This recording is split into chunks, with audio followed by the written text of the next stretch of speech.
Hey everyone, I'm Jenn Rice, and I am actually coming in today on a topic. I do a lot of talk on mindset, and I enjoy the whole personal growth aspect and sharing that.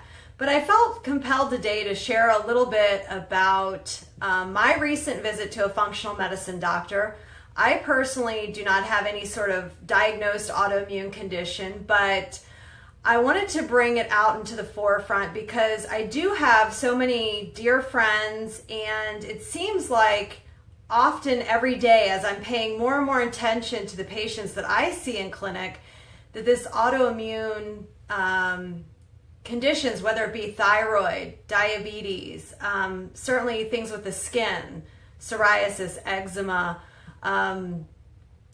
arthritis, rheumatoid, osteo. I mean, we can kind of go on and on with in the spectrum of lupus, certainly MS and other autoimmune conditions. And I don't mean to leave any of them out, but thyroid in particular catches my attention because when I am reviewing a patient's chart, I'm seeing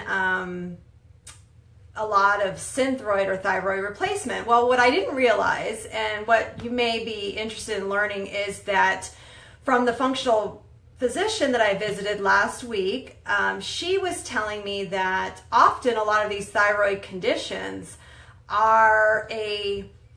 it's an inflammatory process that comes up. So it seems so common to us, but it really shouldn't necessarily be happening. And it was funny, I was just talking with a colleague of mine at lunch, and she was telling me she's been watching, she watched a couple Netflix on food and all the things. And so I think we're all getting more and more awareness of, really like what we eat, our environment, antibiotics we take, medicines we take, and then more importantly, what we've done like our entire lives up into this point of wherever we are. So, autoimmune is just becoming, I think, more common, but I'm not sure we should take it super lightly that it is becoming common, because we really want to try to find some things that could perhaps either stop that in its tracks or, certainly improve symptoms for people that are already suffering from the conditions.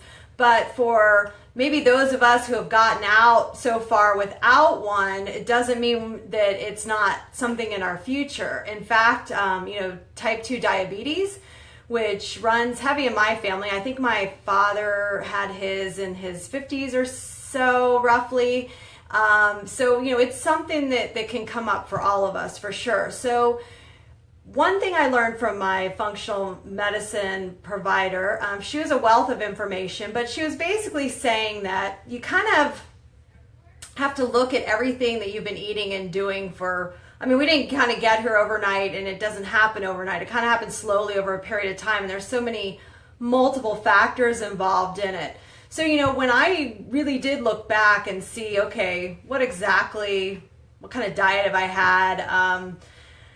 It's not one to really share a lot about. It hasn't been super healthy. A lot of it's been on the go. I'm certainly living off of coffee and soda and whatever happens to be around to like pep up or bring you down, like, vodka, beer, wine, whatever it might be.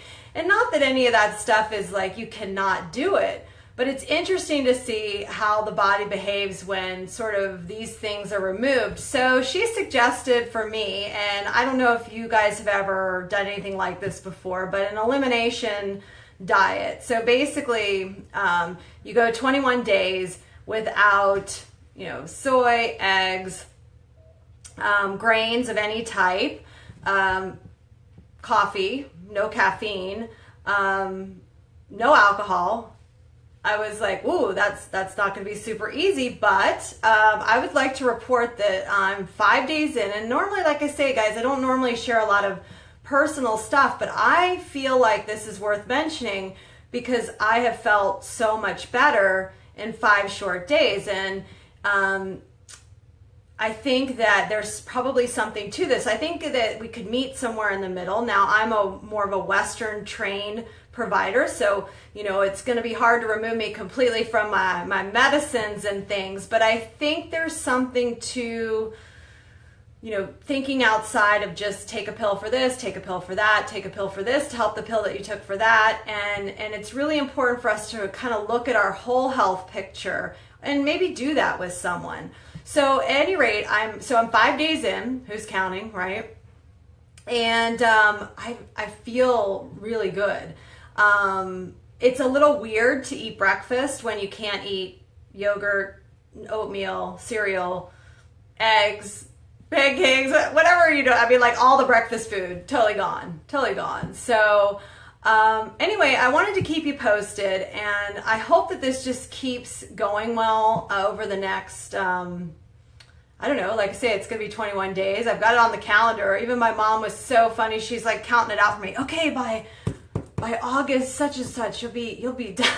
So I don't know if we're going out for like a donut. I'm not sure. No. But in all seriousness, I do think that the key to really all the, like what she was mentioning to me, the autoimmune is stemming from multiple factors. And some of it, most of it has to do with inflammation. A lot of it has to do with kind of what we're doing every day, environment, the quality of this and that in the environment, as well as the food quality. So, I mean, certainly we could go more and more into this, which I won't here today, but I just wanted to say, you know, if you are someone that, you know, maybe you don't have any health issues and you're doing fantastic, I would still consider getting some kind of checkup to make sure that there aren't some things you can do in a preventative manner that could really serve you well going forward. I knew I wasn't maybe doing everything well, but I didn't have any specific, you know, real emergency crisis going on. I just feel like maybe if we all sort of lean into preventative health more, we won't need to be using the other parts of medicine that I'm not really sure really fix anything for us. So thank you guys so much for watching today. I appreciate you turning in. I've seen a bunch of people jumping on here. If you guys have been to a functional medicine doctor, I'd love to hear your feedback. I wanted to post this today too because a good friend of mine, she shared my video when I was talking about my functional medicine visit last week, and she shared it with her daughter, who may or may not be wanting to find someone. So I feel like there's some awareness that we could bring about here, and I'm not saying that that's 100% the way to go. I do think that you can have a balanced approach to health in general. It just seems like sometimes our Western ways are not always going to have the answer, and I have my 5 days in so far, and I'm feeling great. And if you guys have any questions, feel free to private message me. I mean, I'm happy to obviously not give any medical advice, but maybe share a little bit more. And I'd love to hear from you too if you have been to a functional medicine practice or received care there, or if you have something in particular that you'd like to share. We'd love to see it here. So thanks so much for watching. I hope you guys have a great week. It's a rainy Monday here for us in Florida. We've got some kind of tropical depression, but we're just gonna cruise through the day. So thanks for watching. Take care, you guys.